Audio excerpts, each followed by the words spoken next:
state, government and citizenship. ቻፕተር 4 ውስጥ የምናየው ስቴት በተለምዶ ስቴት የምንለው ነገር ሀገር በማለት የምናቀው ወይም የሆነ ግዛት በማለት የምናቀው ነገር ነው። ገቨርንመንት እንዲሁም ደግሞ መንግስት እና ሲቲዝንሺፕ ዜጎች። አንድ ሀገር ለመባል እነዚህን ነገሮች መያዝ አለበት። እነዚህ ነገሮች ምን ይመስላሉ የሚለውን አንድ በአንድ በደንብ አድርገን የምናይ ይሆናል ማለት ነው። ዲፋይኒንግ ስቴትን ዲፋይን ማድረግ አንድ ሀገር ለማለት የሀገር ለመሆኑ ዲፊኒሽኑ ምንድነው ካላችሁ the term state የሚባለው ሀገር የሚባለው ነገር has been used to reverse a building ranges of things በጣም አወዛጋቢ የሆነ ለመግለጽ አስቸጋሪ የሆኑ ብዙ ነገሮችን ሊይዝ ይችላል። ሀገር ማለት በቀላሉ እንደዚህ ነው ብለን ዲፋይን ልናደርገው ምንችል አይደለም። ግን በአጠቃላይ የተለያዩ ኢንስቲትዩሽኖች ያሉበት የተለያዩ ተቋማት ማለት ነው። እንዲሁም ደግሞ ቴሪቶሪያል ዩኒት የሆነ ድንበር ራሱን የቻለ የግዛት ድንበር ሊኖረው ይገባል። የተለያዩ የፊሎሶፊካል አይዲያዎች የሀገር የሚታወቅበት ምሳሌ አንድ ነገር የሆነ ነገር ወይ ከተመረተ ማሽን ሊሆን ይችላል ኦር አይዲያዎች ራሱ ምሳሌ ከተገኙ ያንን ነገሮች በአንድ ሀገር ሊጠሩ ይችላሉ አይደል? የአንድ ሀገር አሁን ዴሞክራሲ ሲባል አክቹሊ በዚህ ሰዓት አሜሪካን ልናስተዋወስ እንችላለን። ግን ብዙ ጊዜ ስለ ዴሞክራሲ በተነሳ ቁጥር የግሪኮች የፊሎሶፊካል ውጤት ስለሆነ በዛ ልክ እነሱ የሚነሱበት ፊሎሶፊካል አይዲያ ነው ማለት ነው። ሀገር የሚባለው የተለያየ ነገር ሊይዝ ይችላል። እንዲሁም ደግሞ አንድ ኢንስትሩመንት ኦፍ ኮሬክሽን ሊኖረው ይገባል። ኢንስትሩመንት ኦፍ ኮሬክሽን ማለት አንድ ነገር ቢሳሳት ወይም የተሳሳተ ነገር ከተፈጠረ ያንን ነገር ኮሬክት የሚያደርግበት ዌይ ማለት ነው። ማለትም ምሳሌ አንድ ሀገር ላይ አንድ ሰው ቢሰርቅ ሰው ቢገል ምን ቢያደርግ ያ መንግስት መጠየቅ መቻል አለበት። ያንን ስርዓት ማስከበር መቻል አለበት። በዚህ ሰዓት ብናይ ምሳሌ መከላከያ ሰራዊት አለ አይደል? የተለያዩ ችግሮችን ሲፈጠሩ የሚከላከሉ ፖሊሶች አሉ፣ የተለያዩ ፌደራሎች አሉ። እነዛ ሁላ ምንድነው ማለት ነው የተሳሳተ ነገር ለሚሰራ ሰው ትምህርት ለመስጠት የተቋቋሙ ነገሮች ናቸው ማለት ነው። አንድ ሀገር እንደዚህ አይነት ነገሮችንም ማካተት መቻል ይኖርበታል። አንድ አራት አይነት የመንግስት እንትኖች አሉ ወይም ስቴት የሚለውን ነገር ዲፋይን የሚያደርጉ አራት ዌዎች አሉ። በአራት መንገዶች ወይም በአራት ፐርስፔክቲቮች ልናያቸው እንችላለን ማለት እይታዎች ማለት ነው። ምሳሌ መንግስት ምንድነው ተብሎ አንድ ሰው ቢጠይቅ ስቴት ማለት ምንድነው ቢል ይሄ የራሱን ዲፊኒሽን ሊሰጥ ይችላል። ግን ታዋቂ የሆኑ ደግሞ የሚታወቁ አራት የሆኑ የመንግስት ዲፊኒሽኖች አሉ። እነዛ እናያለን። የስቴት ዲፊኒሽኖች ማለት ነው። ስቴት ማለት ሀገር፣ ግዛት ምናምን የሆነ ዲፊኒሽኑ የተለያየ አሰጣጥ ልንሰጠው እንችላለን ማለት ነው። የተለያየ ነገር ልንል እንችላለን። አራቱን እነማን ናቸው ከተባለ የመጀመሪያው አይዲያሊስት ፐርስፔክቲቭ ነው። አይዲያሊስት ፐርስፔክቲቭ የምንለው የራሱ የሆነ መንግስትን ወይም ስቴትን የሚገልጽበት መንገድ አለ። ስቴት የሚለውን መንግስት ልንል እንችላለን፣ በትርጉም ደረጃ ሀገር ልንል እንችላለን። ስቴት አሁን ባለንበት ኮንዲሽን ደግሞ ክልል ራሱ ስቴት በማለት አይደል የሚታወቁት። ክልሎችን ራሱ ስቴት እያለ ልንጠራ እንችላለን። ብቻ ግን ስቴት የሚለው ይሄ ነው የሚባል አንድ ትርጉም ልንሰጠው የምንችል ነገር አይደለም። በአጠቃላይ ግን በተለያየ እይታ ልናይ እንችላለን ማለት ነው። አይዲያሊስቶች የሚሉት የራሳቸው የሆነ የስቴት ዲፊኒሽን አላቸው። ሌላ ፈንክሽናሊስቶችም እንደዚሁ ራሳቸው የሚገልጹበት ዌይ አለ። እንዲሁም ደግሞ ኦርጋናይዜሽንም የራሱ የሆነ ፐርስፔክቲቭ ይሰጣል ማለት ነው። ኦርጋናይዜሽን ፐርስፔክቲቭ ምንለው ወይም ደግሞ እይታቸውን ስቴት እንደዚህ ነው ብለው የሚገልጹበት ዌይ አለ። እያንዳንዳቸውን እናያለን ምን እንደሚሉ ማለት ነው። ላስትሊ ደግሞ ኢንስቲትዩሽን ምንድነው ኢንተርናሽናል ፐርስፔክቲቭ ምንለው አለ። ኢንተርናሽናሊ በኢንተርናሽናል እይታ የሚሰጥ ደግሞ የስቴት ዲፊኒሽን አለ ማለት ነው። የመጀመሪያውን ስናይ አይዲያሊስቶች ምንድነው የሚሉት? በአይዲያሊስት ፐርስፔክቲቭ ምንድነው ስቴት ማለት ካላችሁ ይህንን የሚገልጸው ባጭሩ ራይቲንግ ኦፍ ሄጌል አለ። ሄጌል የሚለውን ነገር አይ ቲንክ በፊት ላታውቁት ትችላላችሁ። ሄጌል ማለት አንድ ትልቅ የሆነ ፊሎሶፈር ነው። ይህ ፊሎሶፈር የተለያዩ ነገሮችን ዲፋይን አድርጓል። ለተለያዩ አይዲያዎች ትንታኔ በመስጠት የሚታወቅ ሲሆን ለስቴትም ትንታኔ ሰጥቷል። በሱ ትንታኔ በሱ አመለካከት ስቴት ማለት አንድ የሆነ አካባቢ ላይ የሚኖሩ ሰዎች ናቸው። እነዛ ሰዎች ተመሳሳይ የሆነ አካሄድ ያላቸው፣ ሞራል አክሽናቸው ተመሳሳይ የሆነ ማለት የሚያምኑት ነገር የሆነ ማህበረሰቡ አሁን ሞራል የሚባለውን ነገር ባለፈው ጊዜ እያየን ነበር አይደል? ማህበረሰቡ ጥሩ ነው መጥፎ ነው ብሎ የሆነ ነገር የሚያይበት አንግል ተመሳሳይ የሆነ እንዲሁም ደግሞ በነጻነት የሚኖሩ ማህበረሰብ መሆን መቻል አለባቸው ይላል። ከመንግስቱ ጫና ከምናምን አሁን እንደዚህ መንግስት እየጮከነ ምናምን ሳይሆን በቃ በፍሪደም በነጻነት ራሳቸውን እየመሩ በፍሪደም መኖር የሚችሉ የራሳቸው መንግስት ያላቸው የራሳቸው ግዛት ያላቸው ምናምን ነገር ግን ድንበራቸውን ምናምን ያላቸው ናቸው። ማንም ጣልቃ ማይገባባቸው ራሳቸውን የሚያስተዳድሩ የራሳቸው መንግስት ያላቸው ማለት ነው። በራሳቸው የሚኖሩ በነፃነት የሚኖሩ ህዝቦችን ነው የሚገልጸው። አክቹሊ ይሄ ዲፊኒሽን ለስቴት ሊሆን ይችላል። ነገር ግን የራሱ የሆነ ድክመት አለው። ይሄ አንድ ሀገር፣ አንድ ሃይማኖት፣ አንድ ቋንቋ የሚል እይታ ያለው ነገር ነው ማለት ነው። ይሄ ነገር ሀገራችንም ላይ የሆነ ታይም ላይ እየተባለ ነበር። አክቹሊ አይ ዶንት ኖ ሰምታችሁ ከሆነ አላቅም እንጂ ሀገራችንም ላይ እንደዚህ አይነት ነገር እየተባለ ነበር። ስፔሻሊ በዮሐንስ ፎርዝ ጊዜ ይሄ ነገር እየተባለ ነበር። አንድ ሀገር መሆን አለበት፣ አንድ ሀገር፣ አንድ ሃይማኖት፣ አንድ ላንጉዌጅ ምናምን እየተባለ ኢቨን ኦርቶዶክስ እምነት አንድ መሆን አለበት ብሎ ያው የተፈጠሩ ብዙ ችግሮች እንዳሉ ሂስትሪ ላይ ታውቃላችሁ። የአዲስ አበባ ላይ ምንድነው ኦርቶዶክስ ተዋህዶ ቤተክርስቲያን እሱ ነበረ ፎርም ያደረገው ምናምን። እንደዚህ አይነት ነገሮች ለኢትዮጵያ አይነት ስቴት አይሄዱም። ምክንያቱም ብዙ ላንጉዌጅ ነው ያለው፣ ብዙ ኢትኒሲቲ ነው ያለው፣ ብዙ ሪሊጅን ነው ያለው። ያንን አንድ ላይ ጨምቃለው ማለት ከባድ ሊሆን ይችላል ማለት ነው። ሌላኛው መንግስትን ዲፋይን የሚያደርገው ፈንክሽናሊስት አፕሮች ነው ወይም ፈንክሽናሊስት ፐርስፔክቲቭ ምንለው ነው። እነሱ ደግሞ እንዴት ዲፋይን ያደርጋሉ ከተባለ ፈንክሽናሊ ነው። መንግስት ምን ይሰራል የሚለውን በተመለከተ መንግስት ዋናው ስራ ማህበረሰቡ ላይ ሰላምን ማስከበር ነው። ሶሻል ኦርደሩ በሰላም የሚኖሩ የተረጋጋ ሶሻል ስቴብል ማለት የተረጋጋ ማህበረሰብ መፍጠር ማለት በቃ ሲኖሩ በስቴብል የሚኖሩ የሆነ ችግር እንዳይደርስባቸው ከተለያዩ ከሽፍታዎች፣ ከዘራፊዎች፣ ከወንበዴዎች ምናምን መጠበቅ ማለት መንግስት የሚባለው ይሄ ነው። ወይም ደግሞ ስቴት የሚባለው ይሄ ነው ብሎ ዲፋይን ሊያደርግ ይችላል ማለት። አንድ ሀገር ከተባለ ያ ሀገር በቃ በፈንክሽናሊስት ደረጃ ፈንክሽናሊ የሚጠበቅበት ሰላም ማስከበር ስለሆነ ፈንክሽኑ ማለት ምንድነው ጥቅሙ ማለት ነው። ጥቅሙ ሰላም ማስከበር ስለሆነ ሰላም ሊያስከብርላቸውና እዛ አካባቢ የሚኖሩ ማህበረሰቦች የዛ ሀገር የዛ ስቴት ነዋሪዎች በሰላም መኖር መቻል አለባቸው የሚል አፕሮች ነው ማለት ነው። ይሄንን ነው የሚያስይዘን። በፈንክሽናሊስት አካሄድ ስቴት ማለት በሰላም የሚኖር ነው። ሰላም የሌለበት በቃ ኢንስታብል የሆነ ኮሚኒቲ ብትወስዱትና የሆነ ሀገር ነው ብትሉት ይሄ ሀገር አይባልም። ቢኮዝ ሀገር ከተባለ ሰላም ሊኖር ይገባ ነበር። በሰላም ህዝቦቹ መኖር ነበረባቸው። በሰላም መኖር ካልቻሉ ይሄ ምኑ ሀገር ነው ይላል ማለት ነው።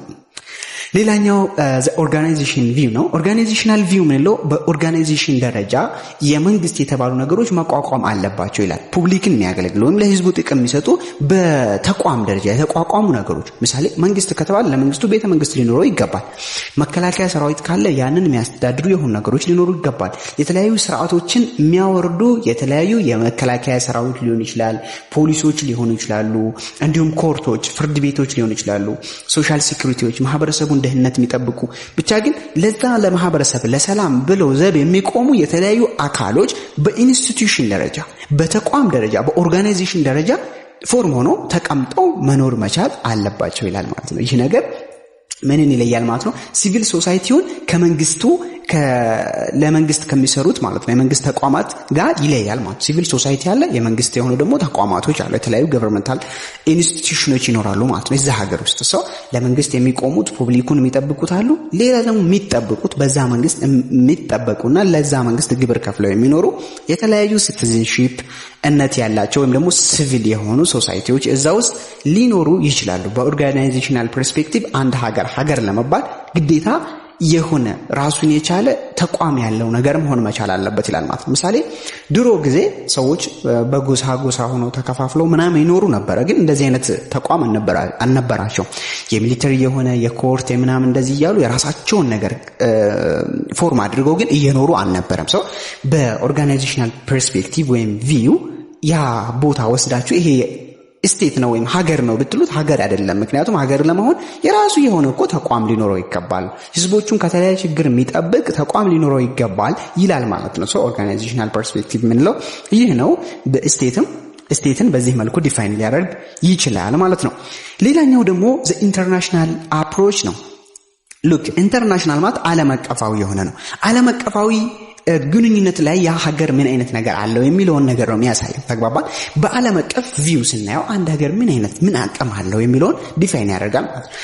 እና ራሱን ከሌላ ከኤክስተርናል አታክ መጠበቅ መቻል አለበት ብሎ ያምናል። ኤክስተርናል አታክ ማለት ውጮች እየመጡ እሱን ኮሎናይዝ ለማድረግ ወይም ደግሞ ጀስት በቀኝ ግዛት ለመያዝ ቢሞክሩና ያን ነገር ቢሳካላቸውና ቢይዙት ከዛ በኋላ ስቴት አይባልም። ምሳሌ ኢትዮጵያ በጊዜው በጣሊያን ተይዘን ቢሆን ኖሮ የዛኔ ነፃነታችንን እናጣለን። ሶቨሬኒቲ የሚባል ነገር የለም። ሶ ምንድነው ማለት ነው? ኢትዮጵያ የምትባል ሀገር አትኖርም ማለት ነው። ከዛ በኋላ ኢትዮጵያ የሚባል ሀገርን ፈልጎ የሚመጣ መንግስት አይኖርም። ከውጭ ሀገር ከኢትዮጵያ ጋር እንደዚህ ትሪቲ መፈራረም አለብኝ የሚል ሰው የለም። ከማን ጋር ነው የሚፈራረመው? ከጣሊያን ጋር ነው። ለምን? ጣሊያንን ስለያዘች ማለት ነው። አንድ ሀገር ራሱን ከኤክስተርናል አታክ መጠበቅ መቻል አለበት ይላል። በኢንተርናሽናል አፕሮች ኢንተርናሽናሊ ዲፋይን ሲያደርጉ አሁን በተለያየ አሁን ባለንበት ወርልድ ማለት አንድን ሀገር ነው ለማለት ራሱን መጠበቅ መቻል አለበት። ያ ሀገር ከውጭ ወረራ ሊሆን ይችላል።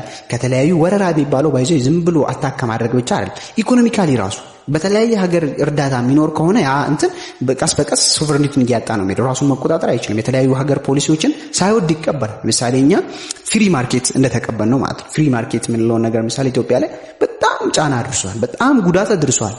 ፐርሰናሊ ልንወደው እንችላለን። ፍሪ ማርኬትን ግን በጣም ጫና እያደረሰብን ነው። ለዛ ነው ኑሮ እየተወደደ ያለው። የውጮች እቃ እየተመጣ ይሸጣል እዚህ ሀገር፣ ግን የራሳችንን ፕሮዳክቶች መሽጠት አልቻልንም። ቢኮዝ ኦፍ ፍሪ ማርኬት ነው። ያንን ደግሞ እንድንቀበል ያደረገን ከውጮች እርዳታ እየተቀበለን ስለምንኖር የእነሱንም ምርት እዚህ አስገብተው እንዲሸጡ ደግሞ መከልከል ስለማችል ነው ማለት ነው። ሶ በኢንተርናሽናል አፕሮች ስቴት አንድ ሀገር ስቴት ለማለት ቢያንስ ራሱን ከውጭ የጦር ጥቃት መከላከል መቻል አለበት ብሎ ይታመናል ማለት ነው። ሌላኛው ኤሌመንት ኦፍ ስቴት ነው፣ ወይም አንድን ስቴት የሆነ ሀገር የሚለውን ነገር ፎርም ለማድረግ የሚያስፈልጉ ነገሮች አሉ አይደል? ዝም ብሎ ሀገር አይሆንም። ዝም ብለህ አሁን ምሳሌ ከሜዲትራኒያን ሲ እስከ ሬድ ሲ ያለውን ቦታ ከበህ ዝም ብለህ እዚህ አካባቢ በቃ አንድ ሀገር ነው ብትል ሀገር ዝም ብሎ ሊመጣልህ አይችልም ማለት ነው አይደል? ምሳሌ አንታርክቲካ የምትባል ኮንቲኔንት እንዳለች ታውቃላችሁ። አንታርክቲካ እንደ ሀገር ቁጥርናት አናውቅም። ምክንያቱም ምንድነው ካላችሁ ኤሌመንት የላትም። ኤሌመንት የሚባለው ኬሚስትሪ የምታውቁት ኤሌመንት ሳይሆን ለአንድ ሀገር የሚያስፈልጉ ኮምፖነንቶች ወይም ኤሌመንቶች ማለት ነው። እነዚህ ኤሌመንቶች ምንድናቸው ካላችሁ አንደኛው ህዝብ ነው። አንታርክቲካ ላይ ህዝብ የለም ማለት ነው። ተግባባን? ህዝብ ያስፈልጋል። ህዝብ ከሌለ ምንድነው የምታስተዳድረው? ተግባባን? ሁማን የሚባለው ነገር ሰው የሚባለው ነገር ክብር ያለው ነገር ነው። ምንም ይኑር ምን የፈለገ አኒማል ምናምን ይኑር እንደ ሀገር አይቆጠርም። ህዝብ ሊኖር ይገባል። እዛ አካባቢ እንደ መንግስት ሆኖ የሚመራ ህዝብ ምናምን ሊኖር ይገባል። ነገር ግን ማወቅ ያለባችሁ የህዝቡን ቁጥር ይሄን ያክል ነው ብለን ኤግዛክት ነምበሩን ማወቅ አንችልም ማለት ነው። በዚህ የተለያዩ ሀገሮች አሉ። አሁን ሰርች ብታደርጉ ኢቨን 10,000 ምናምን ህዝብ ያላቸው ሀገሮች ራሱ አሉ። ግን እንደ ሀገር ብዙ ጊዜ ኮንሲደር አይደረጉም። ቢኮዝ ያ ነምበር ለእንትን የደረሰ ነው ማለት አይቻልም። አስቡት 10,000 ማለት እኮ አንድ ዩኒቨርሲቲ ውስጥ የሚኖር ተማሪ ከ10,000 በላይ ነው አይደል? እንደምታውቁት እናንተ ራሱ ከዛ 10,000 ሰዎች መንግስት ትመርጣላችሁ። ዘንድ ለመንግስቱ መከላከያ ሰራዊት ምናምን ያስፈልጋል። የጦር ኃይል ቢመረጥ ቢባል ለጦር ኃይሉ እንኳን አይበቁም። ዘንድ መምህር ያስፈልጋል፣ ዶክተር ያስፈልጋል፣ ማናጀር ያስፈልጋል። ከዛ ውስጥ ሁሉንም አስፔክቶች ማካተት መቻል አለበት አይደል? መሪው ካለ ደግሞ ተመሪው ህዝብ ያስፈልጋል። ኢቨን ለተመሪነት ይቅርና መሪ ለመሆን ራሱ አይበቁም 10,000 ህዝቦች ማለት ነው። ሶ የህዝብ ራሱ ነምበሩ ራሱ ማተር ያደርጋልና ኤግዛክት ነምበሩ ግን ይሄ ነው ብለን መናገር ባንችልም ቢያንስ አንድ ሀገር ለመባል የተወሰነ በቃ የሆነ ህዝቦቹ ሙሉ በሙሉ ያለውን ኃላፊነት ኮንትሮል አድርገው መያዝ የሚችል ህዝብ ቁጥር ሊኖረው ይገባል። ዝም ብሎ ቦታ ወስዳችሁ ህዝብ የሌለበትን ቦታ ሀገር ነው ማለት አትችሉም ማለት ነው። ሌላ አስፈላጊው ነገር ትሪቶሪ ነው። የታወቀው ዲፋይንድ የሆነ ትሪቶሪ ያስፈልጋል። ግዛት ድንበር ማለት ነው። የሆነ የሚኖርበት የራሱ የሆነ ድንበሩ በተለያየ ነገር ሊሆን ይችላል። መሬት ሊሆን ይችላል፣ ውሃ ሊሆን ይችላል፣ ኤር ስፔስ ሊሆን ይችላል። ዝም ብሎ ቦታ ራሱ እንደ ኤር ስፔስ ምሳሌ ጨረቃ ብትሄዱ አሜሪካ፣ ቻይና የራሳቸውን ቦታ እየያዙ ነው አይደል? አሁን ባለንበት ተጨባጭ ደግሞ በጣም ለኤር ስፔስ ያለው ፍላጎት እየጨመረ ነው የሚመጣው። ኢቨን ማርስ ሄደን እንሰፍራለን ሲባል እኮ ማርስ ሄደ ኢትዮጵያ ከአሜሪካ እየተቀላቀለች ትሰፍራለች ማለት አይደለም። መስፈር ቢጀመርና ሄድ ቢጀመር ኢትዮጵያም የራሷን ግዛት እዛ ጋር ሄደ በፎርስ ማለት ነው በአቅሟ ልክ ትይዛለች ማለት ነው። እኛ አሁን በዚህ ሰዓት ያ የስልጣኔ ሌቭል ስላልደረሰን አይደለም እዛ ማርስ ለመኖር ኢርዝ ራሱ ለመኖር ያለንበትን ተጨባጭ ታውቃላችሁ፣ ያለንበትን ችግር ታውቃላችሁ። እነሱ ግን ከዛ አልፈው ወደዛ ሄደው ቦታ ግዛት ለመያዝ ይሞክራሉ። ሶ ትሪቶሪ የሚባለው የትም ይሁን የት ግዛትህን የሆነ ዲፋይንድ የሆነ ግዛት መጠበቅ ማለት የሆነ ቦታ አንድ ድንበርህን ጠበቀ መኖር መቻል ይኖርብሃል ማለት ነው። ግዛት የሚባለው አንድ ያለህበትን ቦታ ብቻ ላይወስን ይችላል። ምሳሌ በመርከብ ላይ መርከቦችን አይታችኋል። በባህር ላይ የሚሄዱ መርከቦችን ምሳሌ ስዊዝ ካናል ታውቃላችሁ። ስዊዝ ካናል አሁን የግብጽ ሀብት ነው አይደል? ስዊዝ ካናል ያ በባህር የሚሄደው ሙሉ ቦታ በግብጽ ቁጥጥር ስር ነው ያለው። አንድ ሰው መጥቶ ቢነካ የግብጽን ሉዓላዊነት እንደነካ ነው የሚቆጠረው። አንድ በተለያየ ጊዜ እንደውም ጦርነት ይነሳል ታውቃላችሁ አይደል? በስዊዝ ካናል ሲሄድ የሆነ መርከብ ከተመታ፣ በሆነ ጦር ከተመታ ጦርነት በቃ ይነሳል በዛ ምክንያት። ቢኮዝ ያንን ሀገር መብት እየነካ ነው ማለት ነው። የባህር በር ምናምን የሚባለው ነገር ታውቃላችሁ አይደል? የሆነ ባህር ካለ ያ የባህር በር ለኛ ምሳሌ ቢኖረን ያንን ቦታ ሌላ ሰው መንካት አይችልም ማለት ነው። ከሆነበት ብናገኝና ቢኖረን ያንን ቦታ አንድ ሰው ከነካ ሄደን ከሱ ጋር እንዋጋለን። ቢኮዝ የኛን መብት እየነካ ነው፣ የኢትዮጵያ መብት ነው ማለት ነው። ሶ በኢትዮጵያ ቴሪቶሪ ውስጥ ሊካተት ይችላል እንደዚህ አይነት ነገሮች። ሌሎች ደግሞ የተለያዩ ኤምባሲዎች፣ አሁን አዲስ አበባ ብትሄዱ የብዙ አገር ኤምባሲዎች አሉ። እነዛ ኤምባሲዎች የራሳቸውን ባንዲራ ያውለበልባሉ ማለት ነው። ሶ ለምን ታውለበልባለህ ብለህ አትይዘው። ግን አንዱ ዩኒቨርሲቲ አሁን ያላችሁበት ዩኒቨርሲቲ ላይ አንድ ሰው ተነስቶ የአሜሪካን ባንዲራ የሆነ ሰው የሆነ ሀገር ባንዲራ ቢያነሳ፣ የሆነ ትምህርት ቤት የሆነ ባንዲራ ቢሰቀል መንግስቱ ግልጽ ነው አይደል? ያንን ያደረገውን ሰው ይቀጣዋል። ግን ኤምባሲ ላይ አይቀጣውም። ለምን ካላችሁ ያ ቦታ ስፔሲፊካሊ ለዛ ሀገር የተፈቀደ ነው ማለት ነው። የዛ ሀገር ተቋም የዛ ሀገር አቋም የሚራመድበት ቦታ ነው ማለት ነው። እንዲሁም የተለያዩ ሬዚደንቶች፣ ዲፕሎማቶች ማለት ነው። ሬዚደንት የሚባሉት በተለያየ በችግር ሊሆን ይችላል ወይም ደግሞ በሀገሩ ፍቃድ መጥተው የሚሰፍሩ ማለት ነው። ምሳሌ ዲቪ ሎተሪ ታውቃላችሁ አይደል? ዲቪ ዳይቨርሲቲ ቪዛ ማለት ነው። ዲቪ ማለት ዳይቨርሲቲ ቪዛ በማለት የምናውቀው ሎተሪ ወደ አሜሪካ በየጊዜው በሎተሪ እየተመረጠ ሰው ይሄዳል። ያ አሁን ፐርማነንት ሬዚደንት ለመሆን ነው የምትሄዱት። እዛ ሀገር ከሄዳችሁ በኋላ ሬዚደንት ሆናችሁ ትቀጥላላችሁ። ኦር ደግሞ ዜግነት እንስጣችሁ ይሏችኋል ማለት ነው። አሜሪካ ከሄዳችሁ ወይ አሜሪካ ዜጋ ነኝ ትላላችሁ። ኦር ደግሞ ሃይ የአሜሪካ ዜጋ አይደለም አክቹሊ የኢትዮጵያ ዜጋ ነኝ ግን እዚህ ሀገር መኖር ስለመፈለግ ነው የመጣሁት ትላላችሁ። ዘንድ ምን ትባላላችሁ? ፐርማነንት ሬዚደንት ትባላላችሁ ማለት። ፐርማነንት ሬዚደንት ሆናችሁ ትኖራላችሁ። መብታላችሁ ምናምን ግን ምርጫ ላይ መሳተፍ አትችሉም፣ ምናምን ማድረግ አትችሉም። ለምን? ሲቲዝንሺፕ አይደላችሁ፣ የሀገሪቱ ዜጋ አይደላችሁ ማለት። ኢትዮጵያ ላይ ራሱ አሁን በዚህ ጊዜ እንኳን ከደቡብ ሱዳን መጥተው የሚኖሩ የተለያዩ ሬዚደንቶች አሉ አይደል? የሚኖሩ ምናምን በችግር ምክንያት ተፈናቅለው ከተለያዩ ቦታ ከሶሪያ ምሳሌ መጥተው የሚኖሩ የተለያዩ ሪፊጂ ልንላቸው እንችላለን። ሬዚደንቶች ናቸው በተለምዶ የሚኖሩ ማለት ነው። እንደዚህ አይነት ነገሮችንም ማካተት መቻል አለበት። ሶ የተለያዩ ድንበሮች አሉ። ምሳሌ እነ ኢንዶኔዥያን፣ እነ ፊሊፒንን፣ እነ ጃፓንን ብታዩ በውሃ የተከበቡ ናቸው። የተለያዩ አይዝላንድ ላይ የሚኖሩ ቦታዎችንም እንደ መንግስት አድርገን ልንቆጥር እንችላለን። ዋናው ነገር መንግስት ለመባል ወይም አንድ ሀገር ስቴት ለመባል የራሱ የሆነ ድንበር ያለው ቴሪቶሪ ሊኖረው ይገባል ማለት። ድንበር ግዛት የምንለው ነገር እንደዚህ አለ አይደል? በቃ ራሱን አሁን የኢትዮጵያ ካርታ ታውቃላችሁ። ልክ እንደዚህ አይነት ዲፋይንድ የሆነ ድንበር ሊኖረው ይገባል ነው ባጭሩ። ሌላው ገቨርንመንት ነው። ገቨርንመንት ከሌለ መንግስት አለ፣ መንግስት ከሌለ ሀገር አለ የለም አይደል? ይሄ ይታወቃል። ገቨርንመንት የሚባለው በቃ እንደውም ሶል ብሎ ነው የገለጸው። ሶል ብሎ ማለት ህይወት ማለት ነው። የሆነ ነፍስ የምንለው ነገር ለአንድ ሀገር ነፍስ ነው በቃ። እሱ ከሌለ ይሞታል ማለት ነው። አክቹሊ አሁን ኢትዮጵያ ላይ መንግስት ባይኖር ወዲያው ነው አይደል ሀገሪቷ ብጥብጥ የምትለው። መንግስቱ ሞተ ቢባል አክቹሊ ህዝቦች በሰላም አይኖሩም። ደርግ የወረደ ጊዜ ታውቃላችሁ ስንት የመንግስት ተቋም ነው የፈረሰውና ልክ በዚህ ልክ ነው ሰላም የሚፈርሰው ማለት ነው። መንግስት ማለት ቀላል ነገር አይደለም። ለመንግስት የምንለው ደግሞ ህዝቦቹን ከተለያየ ነገር የሚጠብቅ ነው፣ ከተለያየ ችግር የሚጠብቅ ማለት ነው። የተለያዩ ሽፍታዎች፣ ዱሪዎች፣ ሌባዎች አክት እንዳያደርጉና ህዝቡን እንዳይጎዱ መንግስቱ ኃላፊነት መውሰድ መቻል አለበት። የሰው ልጅ ስቴት ሆኖ ስቴትን ፎርም ማድረጉ ሲቪላይዜሽን አይደል? ይሄን ታውቃላችሁ። የሲቪላይዜሽን መጀመሪያው የስልጣኔ መጀመሪያው ምንድነው ካላችሁ ስቴት ፎርሜሽን ነው። ስቴት ፎርሜሽንን በሁለት በኩል እናየው እንችላለን። ስቴት ፎርሜሽን የሚባለው እንደ ሃይማኖት ከወሰደን ጀስት ፈጣሪ ለህዝቦቹ እንዴት መኖር እንዳለባቸው፣ እንዴት መመገብ፣ እንዴት መስራት ምናምን እንዳለባቸው ፈጣሪ ያስተማራቸው ነው። ይሄን ነው የምንቀበለው እንደ ሃይማኖት ማለት ነው። ግን እንደ ኢቮሉሽን ስቴት ኢቮሉሽን አይ ቲንክ ሶሻል ላይ ድሮ ተምራቸዋል ስትሪም ላይ ነበርና ስቴት ኢቮሉሽን የሚባለው እንዴት ነው ስቴት የተፈጠረው? ሰዎች ስቴት መሆን እንዴት ጀመሩ ከተባለ መጀመሪያ ጫካ ላይ ይኖራሉ። ሃንቲንግ ጋዘሪንግ እያደኑ ምናምን እያደረጉ ነበር የሚኖሩት። የሆነ ታይም ላይ ግን አንድ ላይ መኖር አለብን አሉ። ኖሩ። እዛ አካባቢ ተሰበሰቡ። ሲሰበሰቡ ዘንድ የራሳቸውን ኃላፊ መረጡ። ያ ኃላፊ ስራ መስጠት ጀመረ። አንተ አርሰህ ማምጣት መቻል አለብህ፣ አርሰህ ህዝቡን መግብ፣ አንተ ደግሞ እንደዚህ የብረት ቱሎችን አምርት፣ አንተ እንደዚህ አድርግ፣ አንተ እንደዚህ አድርግ፣ አንተ ለአንዱ እንደዚህ አድርግ እያለ ፎርም አደረገ። ሰው ገቨርንመንት ነው የሚባለው። ያ ነገር መንግስት ነው ማለት እዛ ጋር የተመረጠው መሪው መንግስት ነው የሚባለው። ሰው የሲቪላይዜሽን መጀመሪያው ወይም ደግሞ የሲቪላይዜሽን የስልጣኔ መጀመሪያው ራሱ ስቴት ነው። ስቴትን ፎርም ለማድረግ ደግሞ ገቨርንመንት አስፈላጊ ነበረ ማለት ነው። ሰው ገቨርንመንት ደግሞ ሰላምን ለማስከበርና ደህንነት የህዝቦችን ደህንነት ለመጠበቅ ወሳኝ ነው። በዚህ ማንም እንትን የሚል ነገር የለም ማለት ነው። ሌላኛው ሶቨርኒቲ ነው። ሶቨርኒቲ የሚባለው ደግሞ ሉዓላዊነት የሚባለው ነው። ይሄ ሉዓላዊነት ቀላል ነገር አይደለም አይደል? ያ ሀገር ከሌላው ራሱን መጠበቅ ማለት ነው። ሉዓላዊ ሀገር መሆን ከሌላው ጫና ማውጣት ማለት ነው። ይሄ ይታወቃል። ኢንተርናልና ኤክስተርናል ብለን ልንከፍለው እንችላለን። ሶቨሬኒቲ ኢንተርናል የሚባለው በዛ ሀገር ውስጥ ያለው መንግስት ሙሉ ስልጣን ሊኖረው ይገባል። ሌላ የሚቀናቀነው ሰው ተቀናቃኝ ፓርቲ መኖር የለበትም።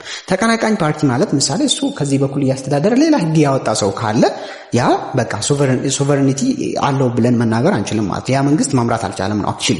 ሶ አንድ ስቴት የራሷ የሆነ ድንበር ያላት ምናምን ህዝብ ያላት መንግስት ያላት ከሆነች ያ መንግስት ብቻ ነው ህግ አውጥቶ መተግበር ያለበት፣ ሶቨሬኒቲውን መጠበቅ አለበት ማለት ነው። ሌላ ሀገርም የመጣ ህግ ሊያወጣለት አይገባም። ይሄ ኤክስተርናል ይባላል። ምሳሌ በኮሎናይዜሽን ጊዜ የነበረው ይሄ ነው። በቀኝ የተያዘን ጊዜ ወይም እኛ ኢትዮጵያኖች አክቹሊ ያልተያዝነው ግን ያው 5 ዓመት ያክል እንግዲህ ተይዘናልም ይባላል። እርግጠኛ የሆነ ነገር ዶክመንት ስላልሆነ ነው እንጂ ያው ለ5 ዓመት ያክል በጣሊያኖች ኖረን አይደል?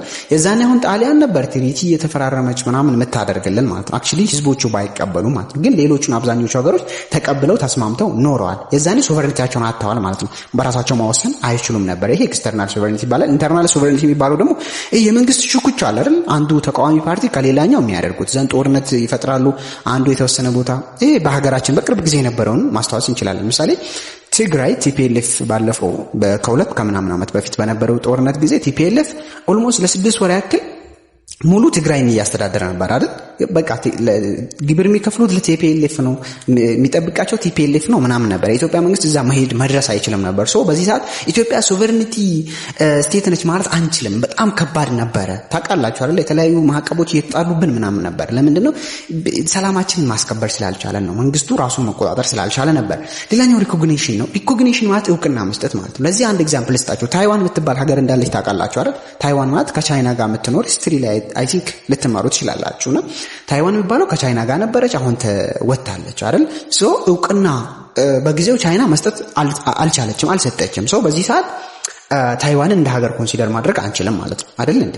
ማድረግ አንችልም። አሁን ኢትዮጵያ ማለት ወርልድ ላይ ስንት ሀገር አለ ብላችሁ 200 ምናምን ልትሉ ትችላላችሁ። አይደለም፣ ኦልሞስት 195 ናቸው። 195 ሀገሮች ደግሞ በምን እውቅና የተሰጣቸው? በዩናይትድ ኔሽን ሀገር ናቸው ተብሎ የሚታወቁ መሳተፍ የሚችሉ እንደ ሀገር አክት ማድረግ የሚችሉ ኦልሞስት ወደ ስንት እንትኖች አሉ ማለት ነው። ኦልሞስት ወደ 195 አካባቢ ሀገሮች አሉ ማለት ነው። ሶ ሪኮግኒሽን የሚባለው ቀላል ነገር አይደለም። ምሳሌ ኢትዮጵያ ለኤርትራ ሪኮግኒሽን ሰጣለች፣ ሀገር ነች ስትል። ሶ ሪኮግኒሽን ማለት እውቅና መስጠት ነው። አንድ ሀገር ተፈናቅሎ ከአንዱ ሲወጣ እውቅና መሰጠት መቻል አለበት። ካልተሰጠ ሀገር አይባልም ማለት ነው።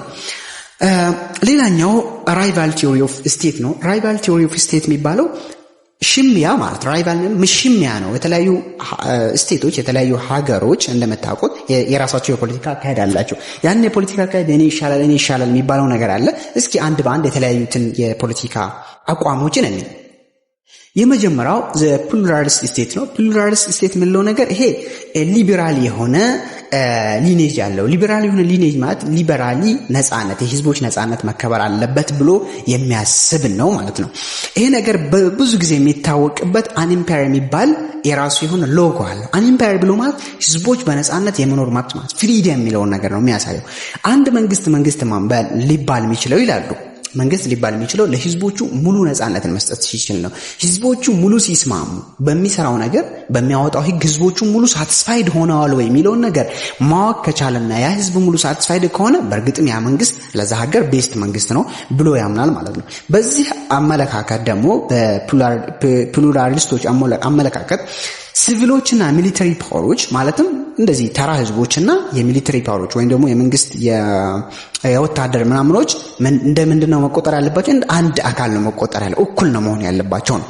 ግን በተጨባጩ ብናይ ምሳሌ ኢትዮጵያ ላይ ወታደሩ ነው ወይስ ሲቪሉ ነው በደንብ ክብር የሚሰጠው ወይም ደግሞ የሚጠበቀው ካላችሁ ምንድነው? ሚሊተሪው ነው። ሚሊተሪው ምክንያቱም መንግስት ሚሊተሪው ከካደው ይወድቃል አይደል? የኃይለ ሥላሴን ታሪክ መቼም ታውቃላችሁ። መቼም ወታደሩ ከካደው መንግስት የሚባል ነገር የለም። ወደ ኋላ ማለት ነው ያለበት፣ ሀገር ለቆ ነው መውጣት ያለበት ማለት ነው። ሶ ሲቪልና ሚሊተሪ መቼም እኩል ሊሆን አይችልም። በሪል ወርልድ ስናየው መቼም መንግስት በደንብ የሚንከባከበው እነማን ነው? የወታደሩ ነው። ወታደሮችን በደንብ ይንከባከባል፣ እነሱን ይይዛል። ዘን ሀገሩ እንደፈለገ እየረገጠ ሲቪሉን ህዝብ ደግሞ እንደፈለገ እየረገጠ ሊመራ ይችላል። ይሄ ፕሉራሊስቶች ደግሞ ፕሉራል ስቴቶች የሚሉት ምንድነው ማለት ነው? እንደዚህ መሆን መቻል የለበትም። ለሁሉም ተመሳሳይ አመለካከት ሊኖረው ይገባል ይላሉ። ግን ፕራክቲካሊ ማየት እነዚህን ትንሽ ከባድ ነው የሚሆነው ማለት ነው። ሌላኛው ካፒታሊስት ስቴት ነው። ካፒታሊስት ስቴት ምንለው በተለምዶ ይህንን በደንብ አድርገን እናውቀዋለን። ካፒታሊስት እና ሶሻሊስትን በደንብ አድርገን እናውቃለን። ይሄ ብዙም እንትን የሚል ነገር አለ። ካፒታሊስቶች ምንድነው የሚሉት የማርክስት ኖሽንን የሚከተሉ ማለት ነው። ማርክስት የሚባለው እንደዚህ እንግዲህ ታውቃላችሁ አይደል? ማርክ በጣም በብዙ ቦታ የሚታወቅ ነገር ነው። የእሱ አመለካከት ኢኮኖሚው ላይ ብትሄዱ ጫና አለው፣ ማህበራዊ ላይ ብትሄዱም ጫና አለው፣ ኢቨን እዚህ መንግስቶች ላይ ራሱ ጫና አለው። የእሱ አመለካከት ምንድነው ካላችሁ ኢኮኖሚንና ስቴትን መለየት አንችልም ነው የሚለው። አንድ ሀገር ለመከበር ግዴታ ምን መሆን አለበት? ሀብታም መሆን አለበት። ሀብታም ካልሆነ ክብር የለውም ይላል። ይሄ በተጨባጭ ስናየው እውነታ ይመስላል አይደል? ምሳሌ አሜሪካን ዛሬ የምናከብራት ሀብታም ስለሆነች ነው አይደል? ቻይና ብታዩ ሀብታም ስለሆነች ሪስፔክት አላት። አሜሪካ ቻይናን ማስፈራራት አችልም። ለምን ይመስላችኋል? ኢኮኖሚ ስላላቸው ነው፣ አቅም ስላላቸው ነው፣ ኃይል ስላላቸው ነው። ራሽያን ማስፈራራት አችልም አሜሪካ። ግን ኢትዮጵያ እንደፈለገች ልታረጋት ትችላለች። ቢኮዝ ይሄ ነገር ከኢኮኖሚ ጋር የተያያዘ ነገር ስለሆነ ነው። ሶ ካፒታሊስቶች በአጭሩ ለመግለጽ ኢኮኖሚን ለይተን ማየት መቻል የለብንም። አንድ ሀገር መብቱ እንዲጠበቅለት ግዴታ መስራት፣ ሀብታም መሆንና ራሱን ድንበሩን መጠበቅ መቻል አለበት ይለናል ማለት ነው። ከሌሎች ራሱን መጠበቅ መቻል አለበት ይላል ማለት ነው። ይሄ በኢኮኖሚ ፐርስፔክቲቭ ብዙ ጊዜ የሚገልጸው ነው። ሌላኛው ደግሞ በስቴት ደረጃ አንድን ስቴት ዲፋይን ለማድረግ የምንጠቀምበት የሆነው ቲዮሪ ምንድነው? ሊቪየዚያን ቲዮሪ ስቴት ነው። ሊቪየዚያን ስቴት ምንለው አንድ ሀገር እንደ ሀገር ለመታየት ወይም ደግሞ አንድ መንግስት ለዛ ሀገር መንግስት ነው የሚባለው ምን መሆን አለበት? ሱፒሪየር መሆን መቻል አለበት። ከህዝቦቹ የበላይ ሆኖ ህዝቦችን መንገድ የሚያሳይ የሚመራ መሆን መቻል አለበት ማለት ነው። ሊቪየዚያን ምንለው ራሱ በቲዮሪ በቃል ደረጃ ራሱ ብናየው የበላይ እንደማለት ነው አይደል? መንገድ የሚያሳይ መንገድ የሚመራ ማለት ነው። መንግስት መንገድ የሚመራ ነው እንጂ ህዝቦቹ ምናሉ ምናምን ያለ የሚያዳምጥ አይደለም ማለት ነው። እንደዛ ነው ብሎ የሚያምኑት። ምሳሌ የድሮ የዌስተርኖችን የዲቨሎፕመንት ወይም ደግሞ ሪቮሉሽናቸውን ብታዩ ብዙ ጊዜ የነበረው ያ ነበረ። ምንድነው? መንግስቶቹ ህዝቦቹን ይመራሉ ነው። መንግስቶቹ ህዝቦቹን ወደ ኋላ ሆነው ሳይሆን የሚያዳምጡት። ምሳሌ እኛን ሀገር ልውሰድላችሁ። እኛ ሀገር አሁን የተለያዩ ባህላዊ ዘፈን፣ ባህላዊ ምናምን ላንጉዌጅ ምናምን እየተባለ ብሔረ ብሔረሰቦች ቀን ምናምን እየተባለ ኢቨን ህዝቦቹን ወደ ማለያየት ምናምን ነው እየመጣን ያለ ነው። አሁን የባህላዊ ነገር መጠበቅ አለበት ምናምን ይባላል አይደል? ባህላዊ የሆነ አሰራሮችን ምናምን ማዳነቅ ምናምን ነገር ማለት ይሄ ነገር በውጮች አካሄድ ወይም ደግሞ በዚህ የስቴት ቲዮሪ አካሄድ ትክክል አይደለም ነው። ለምን መሰላችሁ? ህዝብ ማደግ የሚችለው ሲቪላይዝ መሆን የሚችለው የድሮ የነበረው ነገር እየተቀየረ መምጣት ስላለበት ነው አለበት ብሎ ስለሚያምኑ ነው። ስለዚህ አሜሪካኖች ምናምን ያደጉት አሁን ዛሬ ባህል ምናምን የሚባል ነገር አሜሪካ ላይ ይታያል? የለም አይደል? እንደዚህ አይነት የሚባል ነገር የለም። ምክንያቱም መንግስቱ መጀመሪያ ጥሩ የሚባለውን ነገር በሳይንስ ደረጃ አጠና፣ ምን አለ ለህዝቦች ይሄ ነገር ይሆናቸዋል ብሎ መረጠ፣ ዘንድ ህዝቦቹ እንዲቀበሉት አደረገ ማለት ነው። ኢትዮጵያ ላይ ግን መታችሁ ብታዩ ህዝቡ የራሱን ላንጉዌጅ ማሳደግ ነው የሚፈልገው። የድሮ ባህሉን በቃ አሁን በሳር ቤት መውጣት ላይፈልግ ይችላል። የሳር ቤትን አሳምሮ መስራት ምናምን የሚያለማመድ ነው አይደል? ኢትዮጵያ ባህል እያሉ እንደዛ አይደለም መሆን መቻል ያለበት። ህንፃ እንዴት መሰራት እንዳለበት ኢንጂነሮችን ከማፍራት ይልቅ ባህል እያሉ የድሮ የነበረውን ነገር እያሻሻሉ መሄድ ወይም ደግሞ የድሮ የነበረውን ነገር እያጠናከሩ መሄድ ሲቪላይዝድ አይደለም ብሎ ነው የሚያምነው። ይሄ ስቴት እንደዛ ነው የሚለው። በቃ ኢትዮጵያ ላይ ምሳሌ አስቡት፣ ላንጉዌጅ ምናምን እያለን ሁሉን ላንጉዌጅ ለማሳደግ ከመሞከር አንድ እንግሊዝኛ ሁሉ ሰው እንዲያወራ ብናደርግ ፈንድ አድርጎ መንግስት እንግሊዝኛ ሁሉም ሰው እንዲያቀን ቢደረግ እኮ ተማሪዎች ራሱ ጎበዝ ይሆናሉ እኮ። አሁን ላንጉዌጅ አይደል ጫና እያደረሰባቸው እንግሊዝኛ ራሱ ማውራት ምናምን እየከበዳቸው አይደል? እንደዚህ አይነት አካሄዶችን እንከተል። መንግስት ከፊት ለፊት ሆኖ መንገድ ያሳየን እንጂ ህዝቦቹ ምን ያሉ ምንድነው የሚወዱት ምንድነው የሚፈልጉት የሚለው ነገር አይሆንም ይላል ማለት ነው። ሌላኛው ደግሞ ፓትሪያርክ ስቴት ነው። ፓትሪያርክ ስቴት በማለት የምናውቀው ምንድን ነው?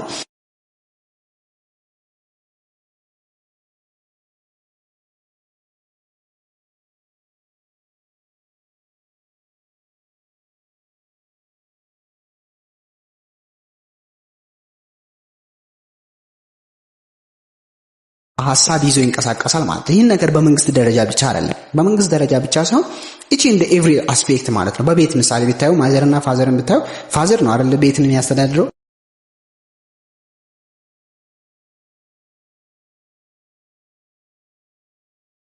ሚኒስተር ሆነው ምናምን መሾም አለባቸው፣ ፕራይም ሚኒስተርም ሆነው መሾም አለባቸው ይላል ማለት ነው። ይሄ ፓትሪያርካል ስቴት የምንለው ዘ ሮል ኦፍ ስቴት ነው። ሌላኛው ስቴት ምንድን ነው ለመሆኑ ጥቅሙ?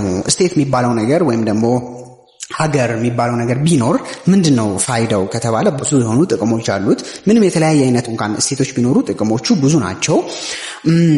ከነዛ ደግሞ በተለያየ መልኩ ዲፋይን ልናደርጋቸው ወይም ዲፊኒሽን ልንሰጣቸው እንችላለን ማለት ነው። የመጀመሪያው ሚኒማል ስቴት ነው። ስቴት ለማለት አንድ ሚኒማል ስቴት ብለን የሆነ ዲፋይን የምናደርገው ፓርቲ ነው ይችላል። ዲቨሎፕመንታል ስቴት የሚባል አለ። ሶሻል ዲቨሎፕመንታል፣ ኮሌክቲቫይዝድ፣ ሌላኛው ቶታሊታሪያን፣ ሪሊጂየስ ስቴቶች አሉ። እነዚህ የስቴት ክላሲፊኬሽኖች ናቸው። አንድ በአንድ ደግሞ እናያቸዋለን ማለት ነው።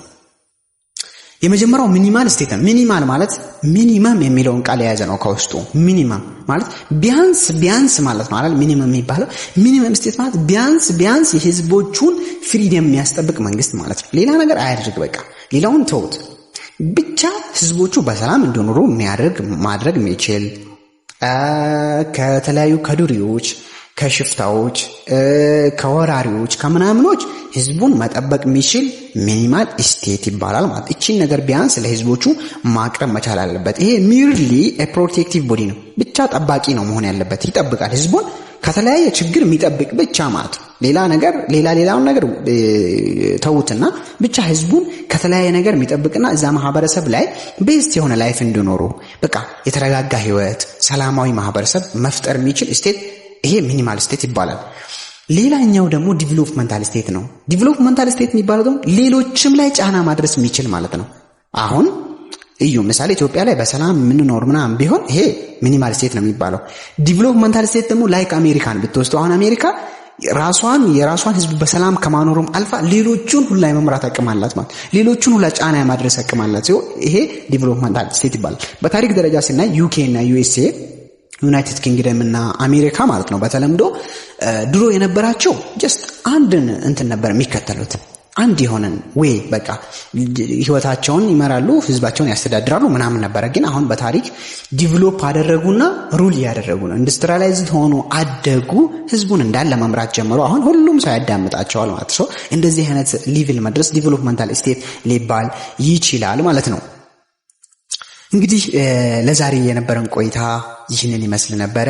እስከ መጨረሻው አብራችሁኝ ስለቆያችሁ እጅግ አድርጌ አመሰግናለሁ። በቀጣይ እስከምንገናኝ በያላችሁበት ሰላማችሁ ይብዛ።